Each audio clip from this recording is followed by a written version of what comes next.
नमस्कार, मैं हूं आपके साथ मयंक। आज 22 तारीख है और इस वक्त की सबसे बड़ी खबर जिसने पूरे अमेरिका में, पूरे वॉशिंगटन में सनसनी फैला दी है, वो ये कि ईरान ने इस जंग में अमेरिका को दे दिया है 37.5 बिलियन डॉलर्स का बड़ा झटका। यानी अगर इसे कन्वर्ट करें तो 3,56,500 करोड़ रुपए का झटका दे दिया है अमेरिका को और अमेरिका की संपत्ति को जलाकर राख कर दिया है। और इतना डॉलर्स का करीब नुकसान हो गया है या खर्च हो गया है, आप कह लें, अमेरिका का पूरा इस जंग में 37.5 बिलियन डॉलर्स। फिर से रिपीट करूं, 3,56,500 करोड़ का खर्च हो गया है अमेरिका का ईरान की इस जंग के ऊपर। और ये जानकारी कौन दे रहा है? ये जानकारी खुद अमेरिका के रक्षा मंत्री पीट हेग्सेथ दे रहे हैं। United States Secretary of Defense Pete Hegseth has put the latest official price tag on the US Israel war on Iran at 37.5 billion dollars. उन्होंने खुद ये जानकारी दी, सीनेट की एक कमेटी के सामने ये जानकारी दी है और ये बताया है कि करीब 37.5 बिलियन डॉलर्स खर्च हो चुके हैं इस जंग के ऊपर। अमेरिकी रक्षा विभाग पेंटागन ने हाल ही में सीनेट के सामने जानकारी दी है कि ईरान के साथ इस संघर्ष में अमेरिका अब तक 37.5 बिलियन खर्च कर चुका है। अमेरिकी रक्षा मंत्री पीट हेग्सेथ के अनुसार संघर्ष लंबा खींचने के कारण यह लागत अनुमानित आंकड़े से कहीं ज्यादा हो गई है और तेजी के साथ बढ़ रही है। यानी अमेरिका ये कहना चाह रहा है कि हमने जो सोच रखा था कि ईरान को इतने वक्त में हरा देंगे, ऐसा कुछ नहीं हो पाया और जंग और लंबी खिंचती जा रही है और बड़ी तेजी से हमारे ऊपर खर्चा पड़ रहा है। ये बात अमेरिका के रक्षा मंत्री कह रहे हैं। इस भारी नुकसान के बाद ट्रंप प्रशासन अमेरिकी कांग्रेस से अतिरिक्त 87 बिलियन डॉलर्स का इमरजेंसी फंड पास कराने की मांग कर रहा है ताकि मध्य पूर्व में सैन्य अभियानों और हथियारों की आपूर्ति को जारी रखा जाए। यानी इस खर्चे के बाद भी 37 बिलियन यूएस डॉलर्स और चाहिए, डोनाल्ड ट्रंप कह रहे हैं, ताकि जो है ये खर्चा मेंटेन किया जाए जो हथियार भेजे जा रहे हैं। यानी आप देखिए, कहाँ तो ईरान को पैसे देने की बात हो रही थी और फिर उसमें अड़ंगे डाले जा रहे थे, और अब जो सामने है मामला कि 3,56,000 करोड़ जो है वो अमेरिका के लग चुके हैं इस पूरी जंग में। अब देखिए, लेटेस्ट हमलों की अगर बात करें, मैं आपको ये भी बताऊंगा कि ये खर्च जो हो रहा है अमेरिका का, और ये खर्च सब मिला के है, टोटल लॉस जो हो रहा है वो मिला के और जो खर्च हो रहा है वो दोनों मिला के है ये आंकड़ा। देखिए, अब जो लेटेस्ट स्ट्राइक्स हैं ईरान की, एक बार फिर अमेरिका ने बीती रात जो हमले किए, उसके बाद सुबह सुबह ईरान ने जो है फिर मिसाइल्स दाग दिए हैं।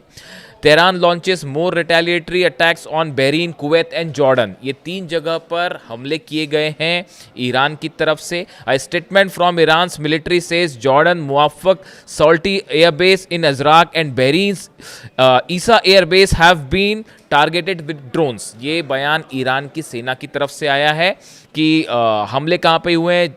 जॉर्डन में हुए हैं। मुआफक सॉल्टी एयरबेस जो है यहाँ पर हमले हुए हैं अजराक में, और बहरीन में जो ईसा एयरबेस है यहाँ पर हमले किए गए। इसके अलावा देखिए, the army targeted the housing and welfare buildings, equipment, war houses of the terrorist US army at the Azraq base in Jordan with drones in the morning. ये ईरान की सेना कह रही है कि ये जो हमले किए गए उसने अमेरिका की सेना के लिए टेररिस्ट ऑर्गेनाइजेशन शब्द का इस्तेमाल किया है, जो ईरान की सेना कह रही है।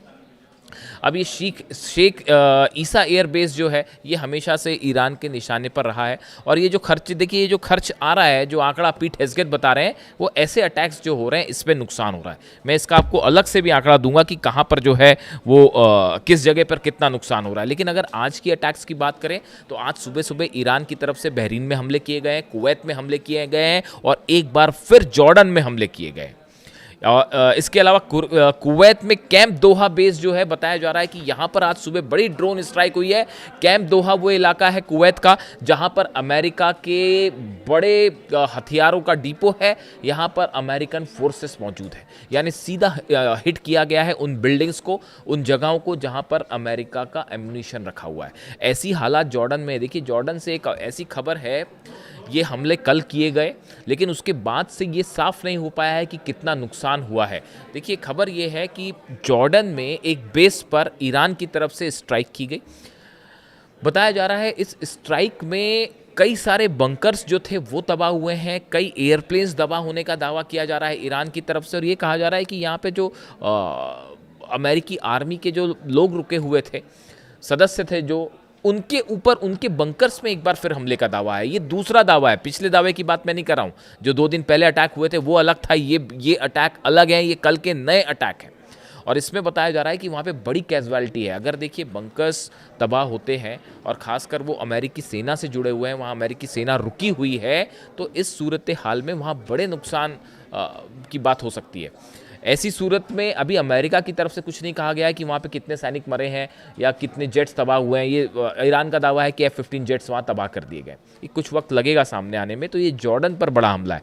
इसके अलावा बहरीन में देखिए जो अटैक है शेख ईसा एयरबेस, यहाँ पर बड़े अटैक हुए हैं, ड्रोन से अटैक हुए हैं। यहाँ पर जो वेयर हाउसेस थे अमेरिका के मिलिट्री से जुड़े, उनको तबाह कर दिया गया है। इसके अलावा हैवी एयरक्राफ्ट मेंटेनेंस और रिपेयर शेड्स थे, इसको तबाह किया गया है। आप देखें जिस तरह के हमले अमेरिका कर रहा है ईरान के मिसाइल सेंटर्स पर, ईरान के लॉन्च पैड्स पर, ड्रोन साइट्स पर, इसके अलावा इंफ्रास्ट्रक्चर पर जो ईरान की सेना से जुड़े हैं, आम जनता से जुड़े हुए हैं, उसी तरह का जवाब अब ईरान की सेना भी दे रही है। और निशाने पर है हर वो इंफ्रास्ट्रक्चर जो अमेरिका से जुड़ा हुआ है। यानी बहरीन पर हमला, जॉर्डन पर हमला, कुवैत पर हमला, ये लगातार हमले इस पे जारी हैं। इसके अलावा देखिए ट्रंप का एक और बयान आया है जो बहुत ज़्यादा सोशल मीडिया में चर्चा पे है, पिकेक्स माउंटेन को लेकर। इस पर मैं अलग से एक पूरा आपको वीडियो करूंगा कि पिकेक्स माउंटेन वो जगह है जहां पर ये कहा जा रहा है कि ईरान का सीक्रेट न्यूक्लियर बेस है और यहां पर जो है यूरेनियम हो सकता है। ये करीब 500 फीट नीचे बताया जाता है ज़मीन के, और ये जागरोस की ऐसी पहाड़ियों में स्थित है, नतान्स के पास, जहां पर बंकर बस्टर बम्स भी अंदर जाना, अगर हिट भी होते हैं तो शायद नुकसान ना पहुंचाएं। अब वो कैसे वहां पर ऑपरेशन करेंगे डोनाल्ड ट्रंप, ये डोनाल्ड ट्रंप ही जान सकते हैं। लेकिन एक बात साफ है कि डोनाल्ड ट्रंप ने अब ये जानकारी दे दी है कि पिकेक्स माउंटेन पर हमला होना है। यानी ऐसा लगता है कि आज रात यहाँ पर हमले हो सकते हैं पिकेक्स माउंटेन पर। ईरान की तरफ से कहा गया है कि अगर पिकेक्स माउंटेन पर हमले होते हैं तो उसके बाद पूरा अरब जलेगा। एक भी इंफ्रास्ट्रक्चर नहीं छोड़ेंगे, ना ही अमेरिका के किसी बेसिस को छोड़ा जाएगा, और पूरा अरब जो है वो जलने लगेगा अगर पिकेक्स माउंटेन पर हमला होता है। देखिए बुशर में धमाके की फिर से खबर है। यहाँ पर अमेरिका की नेवी का बेस है, इसको निशाना बनाया गया है। अमेरिकी नेवी पे टारगेट करके हमले किए गए हैं बुशर में। हालांकि बुशर का जो कोर पावर प्लांट का कोर हिस्सा है उस पर फिलहाल हमले की खबरें नहीं हैं। इस तरह की जानकारी फिलहाल सामने आई है। अब देखिए 2-3 और बड़े डेवलपमेंट्स हैं जो कि पूरे मिडिल ईस्ट के हालात को तेज़ी से बदल रहे हैं। एक तो बताया जा रहा है कि डोनाल्ड ट्रंप सऊदी के साथ जो है वो एक नया न्यूक्लियर पैक्ट जो है वो शेप लेता दिखाई दे रहा है, और डोनाल्ड ट्रंप की तरफ से हाँ कर दिया गया है। सऊदी काफ़ी समय से सपना देख रहा है कि एटॉमिक पावर बने, उसको लेकर कोशिश है। देखिए असल में हकीकत ये है कि सऊदी उस तरह से जंग में शामिल नहीं होना चाहता जैसा डोनाल्ड ट्रंप चाहते हैं, और बिना सऊदी के हमले के अब ये जंग अमेरिका अकेले तो नहीं लड़ सकता। ये बात आप समझ लीजिए, बात तय हो गई है। ये अब तक की जो जंग निकल के आई है, देखिए मैं आपको बता रहा था कि कहाँ पर कितने नुकसान हुए। ये जो आंकड़े आते हैं कैसे आते हैं, 3,56,000 करोड़ का जो आंकड़ा आया है, 37.5 US बिलियन डॉलर्स, ये कैसे आता है। अली अल सलेम बेस है कुवैत में, यहाँ पे पेट्रियट सिस्टम तबाह हुआ है, इसकी कीमत क्या थी, 1.5 बिलियन US डॉलर्स।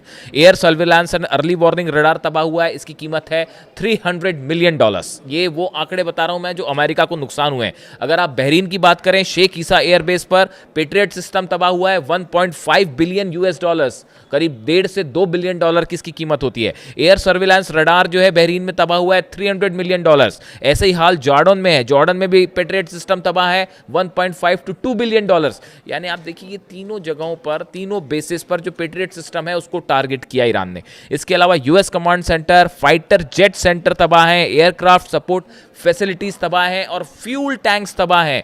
इन सब बेसिस पर, चाहे बहरीन की बात हो, चाहे जॉर्डन की बात हो, अली अल सलेम बेस कुवैत की बात हो, जो फाइटर जेट्स में इस्तेमाल किया जाने वाला फ्यूल होता है उसको ईरान ने टारगेट किया है। ये वो कीमत है जो पहुंचती है, बड़े नुकसान की तरफ बड़ा आंकड़ा पेश करती है। और बाकी जो खर्च हो रहा है वो तो हो ही रहा है। जो अपने एयरक्राफ्ट पे और अपने एयरक्राफ्ट कैरियर्स लाने में अमेरिका जो खर्च कर रहा है, वो हर रोज़ का उनका जो खर्चा हो रहा है वो तो हो ही रहा है। यानी इस जंग में बड़ा नुकसान हो रहा है अमेरिका को, और आर्थिक नुकसान, जंग वाला नुकसान तो हो ही रहा है, सैनिक मर रहे हैं, बेस जल रहे हैं, प्रभाव खत्म होता जा रहा है, और ये इकोनॉमिक जो नुकसान है इसी वजह से कहा जा रहा है कि बहुत लंबा नहीं खींच पाएंगे। वो सऊदी को कोशिश है, इस तरह की जानकारियां हैं कि सऊदी को किसी तरह से इस जंग में उलझाने की कोशिश है, लेकिन चीन की भी एंट्री हो गई है। चीन जो है वो अलग सऊदी पर अपना प्रभाव कायम रखना चाहता है। बहरीन में एक उसकी बड़ी चर्चा है, बहरीन में एक डिफेंस सिस्टम देखा गया जो बताया जाता है कि चाइना का बना हुआ है। यानी चाइना, देखिए वॉर में, जंग में यही होता है, जहाँ फ़ायदा वहाँ डील वाली बात होती है। अब हर कोई शख्स जो है वो ईरान की तरह, अली खामने साहब की तरह नहीं होगा कि जो एक बात कही दी तो उस पर कायम रहेंगे। खैर फिलहाल हालात ये है कि यूएई पर हमले हो रहे हैं, जॉर्डन पर हमले हो रहे हैं, बहरीन पर हमले हो रहे हैं, और ये सभी देश फिलहाल मिलके ईरान की मिसाइल्स और ड्रोन स्ट्राइक्स को नहीं रोक पा रहे हैं।